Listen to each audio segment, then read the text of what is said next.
Okay. Well, hello everybody. This is Jose Quintanilla. I'm here with my sister Claudia Delgado. She is a registered nurse in a leading healthcare system in Houston, Texas. She's been with us for almost 2 weeks since my discharge from the hospital a couple weeks ago. Exactly today, 2 weeks ago was when I had a double bypass surgery, and so she's been really a blessing to be able to have here at home. The week of the surgery, my brother-in-law, her husband Herman, who's also an RN, was also there at the hospital, and he was of great support to us all. So, sister, it's a pleasure to have you here today with me. Your time with us is running out. In a few days, you're going to be flying out.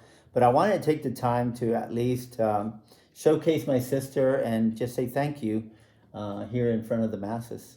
Yes, well, thank you so much. It's actually been such an honor to be here with you and watch you and see you as you recover each day more and more. February, as we all know, is a month that we concentrate on bringing awareness to cardiovascular disease.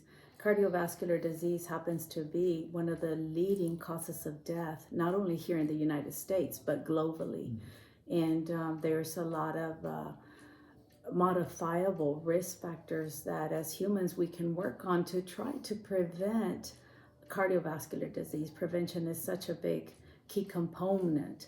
And when I look at you, you've always been very cautious with your diet and your exercise and very well disciplined, having your yearly follow-up labs and your lipid profiles have consistently been within normal limits. But I think in our case here, it's been more of a genetic predisposition. Yeah, so I mean, being in the Air Force for the past 25 years, the Air Force has rules and regulations that we have to abide by in order to live a healthy lifestyle and in order to be able to pass our PT tests. That's something that I've always strived to maintain for the past 25 years. Unfortunately, our father had health condition, and so by the time he was 50 years old, he had suffered three mild heart attacks and had to have three stents placed. Unfortunately for me, here I am at 46, and I have a double bypass because of two clogged coronary arteries.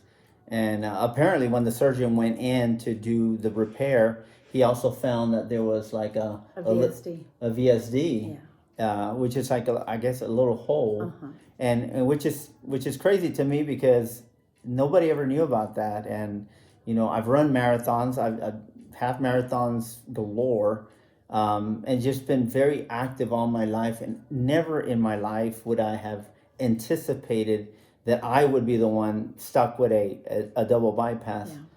So when the surgeon explained that to me, and when the cardiologist that did the angiogram explained it to me, I was completely blown away because I was like, well, how is this even possible? And they were like, I'm sorry, dude, it's just genetic, And so nobody can really explain why, other than the fact that, hey, it's genetic. So I am grateful, though. I am grateful because even though this is not something that anybody wants to go through, at least I was in a healthy state. I was in a healthy state of mind, healthy state of body. And so I believe that this has helped me to at least feel that I'm recovering a lot quicker. I spent, three nights at the ICU and then one night at the ACU, and I was released on the fourth day. So I was very grateful for that. I was grateful for all the work that they did at Northwest Medical. Great staff there, but it was really nice to be home. Yes, absolutely. Absolutely.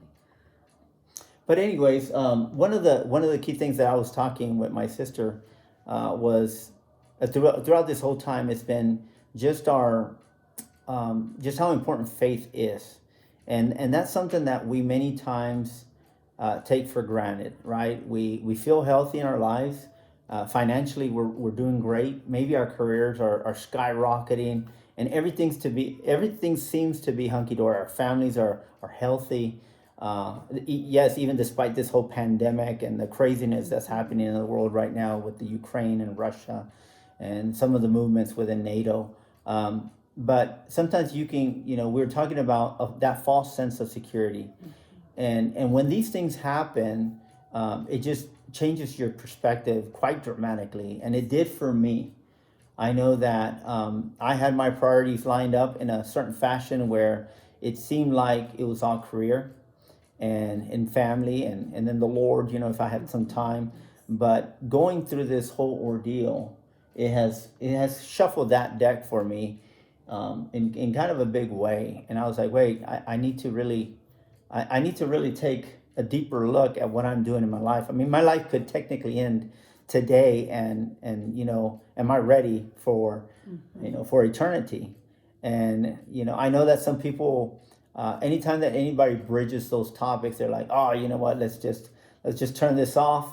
I don't want to hear that anymore, for whatever reason, whether they have traumas from their childhood, from growing up in churches or stuff like that. But I think we need to be conscientious of the fact that we need to think beyond ourselves, because at the end of the day, there will be an account, whether we like it or not, whether we want to admit or not, for us that are faith believers, and we need to be prepared.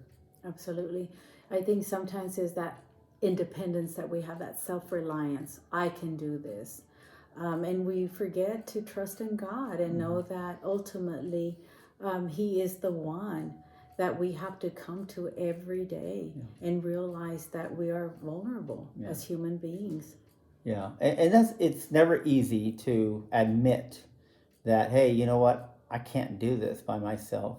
But through it all, and I don't want to prolong this any more than I have to, but I do want to say thank you to all our friends and family that have texted, myself, my sister, Sylvia. We have a great church community here in Tucson Baptist. My sister has a great church community there in Houston as well, and they've taken us up in prayer, and they've sent us notes and text of encouragement, of prayer, and even here on Davis Monson within the 12th Air Force, at the staff, I've gotten texts and WhatsApps from the staff saying, hey, Q, we're thinking about you, and do you need anything? Can we do anything for you guys? So even though we're really self-sufficient and we're grateful because we don't really need a lot of things, we still thank you. And so I just want to say thank you to everybody. You guys have made this a lot more bearable than what I could have ever imagined. I'm grateful that 2 weeks in, I don't have chest pain. I'm grateful that I only had to take some pain medication for maybe a week after the surgery, and after that I've been without any pain medication. So I'm very grateful for that.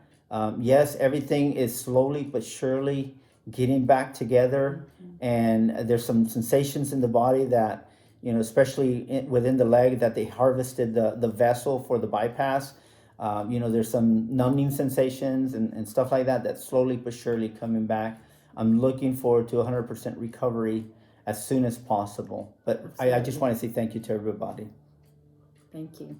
All right, guys. Well, you guys take care. You guys stay healthy. Be safe out there, and keep plugging along. All right, we'll see y'all.